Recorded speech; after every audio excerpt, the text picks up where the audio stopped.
Seneng nggak? Kenapa seneng? Karena boleh pulang. Orang pulang seneng. Contoh lagi, Lebaran masyarakat pulang mudik, seneng nggak? Kenapa seneng?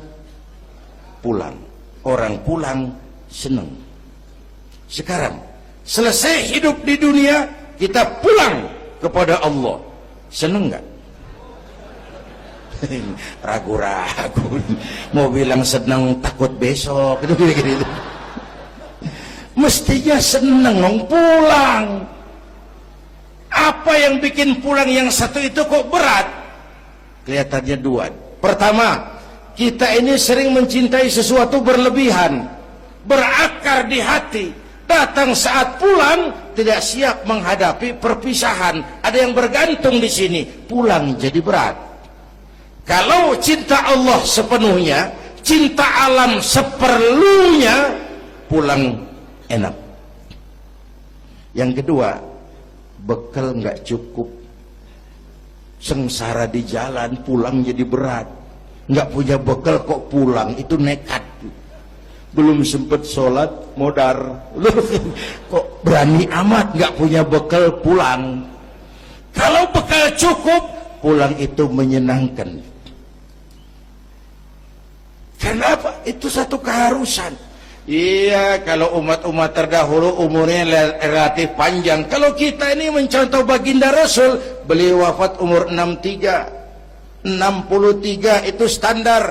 Kalau mencontoh Nabi, jatah kita 63. Kalau malam ini kita sudah 50 tahun, tinggal 13. Waspada. Kalau malam ini kita sudah 62 tahun 11 bulan, udah jangan pakai pantangan, apa aja makanlah Pak, sebulan lagi tuh. Sebulan lagi, syukur-syukur dapat bonus. Dan saya bilang mati itu tidak pakai abjad. Kalau pakai abjad bisa nunggu, mati bang ngacak. Kadang-kadang kakeknya segar bugar, cucunya baik. Kalau mati pakai abjad enak nunggunya. Tahun ini yang mati A, tahun depan B, tahun berikutnya C, lalu D, terus F, lalu G, lalu H. Saya Z. Repot saya, nggak ada yang ngurus, orang udah habis.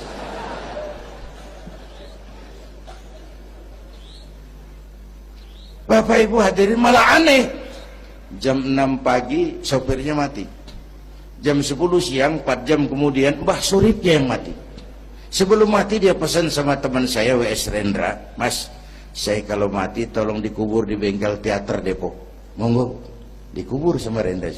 Belum seminggu Rendranya ngikut, mati. 1 bulan sebelum Rendra, lebih dahsyat lagi, Michael Jackson mati. The King of Pop, raja pop dunia, mati. Apalagi penyanyi keroncong, lebih mati lagi. Ada hidup sesudah mati, ada akhirat sesudah dunia. Semua kita perantau, dan perantau harus pulang. Bapak Ibu hadirin yang saya hormati, oleh karena itu, dengan semangat itu, ayo kita tingkatkan ibadah kepada Allah Subhanahu. Penutup, Isra Mi'raj itu filter. Setelah terjadi peristiwa itu kelihatan, yang beriman makin mantap. Ini golongan Abu Bakar Siddiq. Yang kafir makin kurang ajar. Ini golongan Abu Jahal, Abu Lahab, Abu Sufyan, dan abu-abu lain kumpul di situ. Yang ragu-ragu kafir lagi. Ini kristalisasi. Maka dengan memperingati Isra Mi'raj ditambah dengan semangat sholat berjamaah, ayo kita jaga kesatuan, persatuan, kerukunan, dan kekompakan. Bapak Ibu hadirin yang saya hormati, saya bersyukur walaupun belum pernah hadir, tapi saya tahu tiap minggu pagi pengajian Kiai Uci ini dibanjiri oleh jamaah. Alhamdulillah. Kita doakan beliau diberikan kekuatan. kan pengajian jalan terus sampai kira-kira kiamat kurang seminggu. Jangan sampai kiamat lah, ngeri. Saudara-saudara, itu yang kita perlukan sekarang.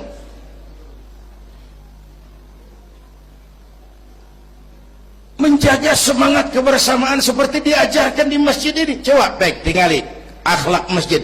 Siapapun masuk masjid, copot sendal, buka sepatu. Kenapa? Tidak ada warga kelas 1 di sini. Semua sama di depan Allah. Ini masyarakat yang mau kita bangun. Lurah masuk masjid, buka sepatu, rah. Camat masuk masjid, buka sepatu, mat. Wali kota masuk masjid, buka sepatu. Ini Pak yang ngomong dia tuh. Sembarangan tak.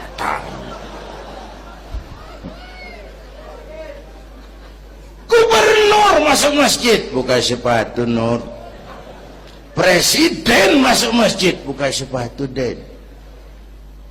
Ini masyarakat yang mau kita bangun. Kan keadilan di negeri kita ini masih mahal. Hukum masih sering seperti pisau, tajam ke bawah, tumpul ke atas. Kalau yang kecil salah, hukum cepat-cepat ditegakkan. Yang besar salah, cicing wae, pura-pura tenyaho. Itu yang melukai rasa keadilan. Bapak Ibu hadirin yang saya hormati, itu yang melukai rasa keadilan. Kalau mau lapor kehilangan ayam, itu harus jual kambing. Ingin menang berperkara, jual sapi. Ngurusin ayam hilang kok jual kambing, jual sapi. Itu harga keadilan yang harus kita bayar. Karena itu ke depan belajar dari sejarah, kita bukan cuma perlu pemimpin pinter, tapi juga benar. Malahan lebih baik benar enggak tapi pintar ketimbang pintar tapi enggak benar. Capek dibohongi pemimpin yang cuma pintar tapi enggak benar. Disuruh ngurus beras malah nimbun beras. Disuruh ngurus laut jadi bajak laut. Disuruh ngurus hutan rame-rame jadi orang hutan. Gitu.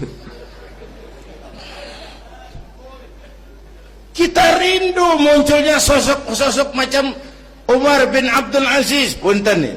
Itu Umar bin Abdul Aziz waktu terpilih jadi khalifah, yang pertama diucapkan innalillahi wa inna ilaihi raji'un. Terpilih jadi presiden bukan alhamdulillah, innalillah. Pagi dilantik, malam pesta. Pesta apa? Dangdut? Enggak. Pesta air mata. Di mana? Di mihrab dalam masjid, sujud sambil berlinang air mata. Istrinya tanya, "Bang?" "Iya sayang." "Oh, udah dengerin aja, orang improvisasi." "Iya sayang, abang kan sekarang jadi khalifah." "Kenapa nangis, Bang?" "Itu Fatimah, itu sebabnya saya nangis, karena saya dipilih aklamasi secara sebagai khalifah. Setelah jadi pemimpin yang terbayang oleh saya, yatim piatu yang merintih kelaparan, janda-janda tua yang perlu bantuan, rakyat saya yang belum bisa menemukan haknya secara wajar, saya takut saya zalim kepada mereka. Saya nangis mohon pertolongan Allah." Pagi dilantik, malam pesta, tahajud. Esok harinya karena pemimpin baru, banyaklah pejabat-pejabat, gubernur cari muka. Namanya presiden baru, ada yang kirim emas, pakaian mahal, berlian, mutiara, dikumpulkan sama istrinya. Umar tanya, "Fatimah?" "Iya Bang." "Banyak hadiah yang kau terima?" "Banyak Bang, intan, berlian, mutiara, emas." "Kau senang?" "Saya senang Bang." "Oke, kalau kau senang itu hadiah intan, berlian, mutiara, kumpulkan sebanyak-banyaknya dan besok kita cerai. Tapi kalau kau sayang saya, itu hadiah intan, berlian, mutiara, jual. Uangnya masukkan Baitul Mal untuk ngurus rakyat kita." Apa jawab istrinya? Istrinya pun istri beriman, gak mentang-mentang istri pejabat lalu ikut-ikutan borong proyek suaminya. Kata Fatimah, abang, iya sayang, apalah artinya intan berlian tanpa engkau di sisiku, bang? Jual sajalah, jual untuk ngurus kepentingan rakyat. Yang nyata-nyata hadiah pribadi dijual ngurusi rakyat. Jangan yang sudah nyata-nyata milik rakyat masih disunatan.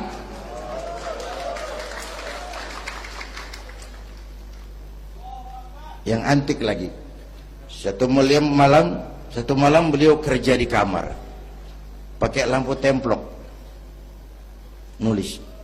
Datang seorang tamu, Assalamualaikum ya Amirul Mukminin. Waalaikumsalam.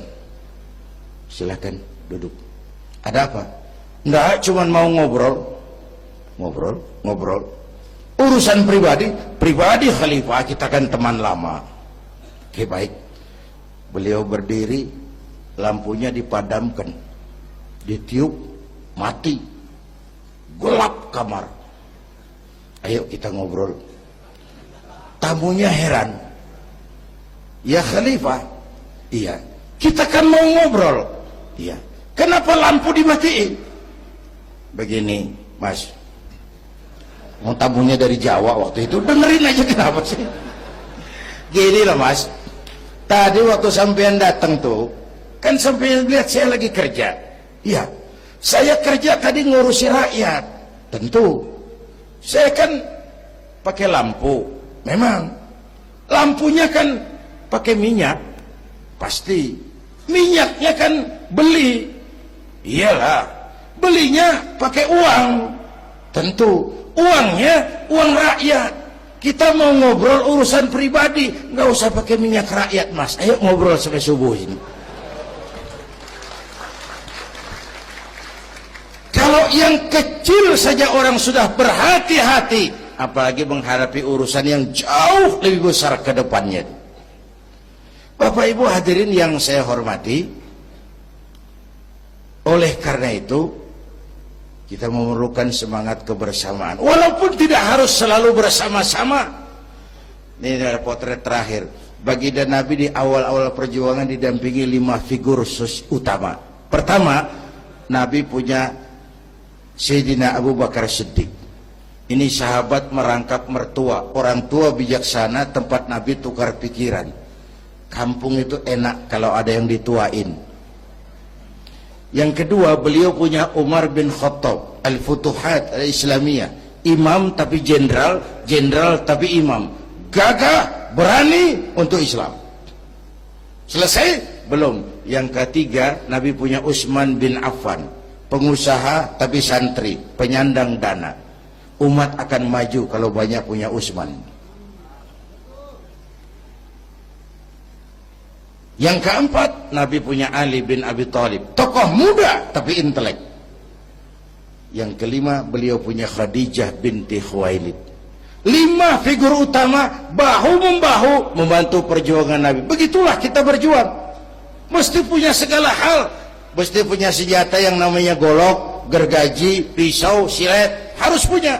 Kapan makainya? Lihat lawannya. Yang kamu hadapi apa? Kumis pak, silet turun. Yang kamu hadapi apa? Akar kayu nangka pak, kampak maju. Ini kita sering emosi nggak pada rugu. Yang dihadapin kumis, kampak yang maju. Urusan nggak selesai bibir bongkar. Anak-anak muda nggak cukup dibakar emosinya. Berani harus, nekat jangan. Berkorban siap, konyol nanti dulu. Mati syahid, ayo. Mati sangit, jangan. Berani sama nekat tipis loh bedanya. Berani harus, nekat jangan. Berkorban siap, konyol nanti dulu. Bapak Ibu hadirin yang saya hormati, dengan semangat kebersamaan, saya yakin kita bisa berbuat lebih banyak. Inilah barangkali sekelumit ikut tasyakur saya. Mudah-mudahan ada manfaatnya buat kita semua. Lebih kurang mohon maaf. Usikum wa iyaya bitaqwallah. Aqulu qawli hadza. Wassalamualaikum warahmatullahi wabarakatuh.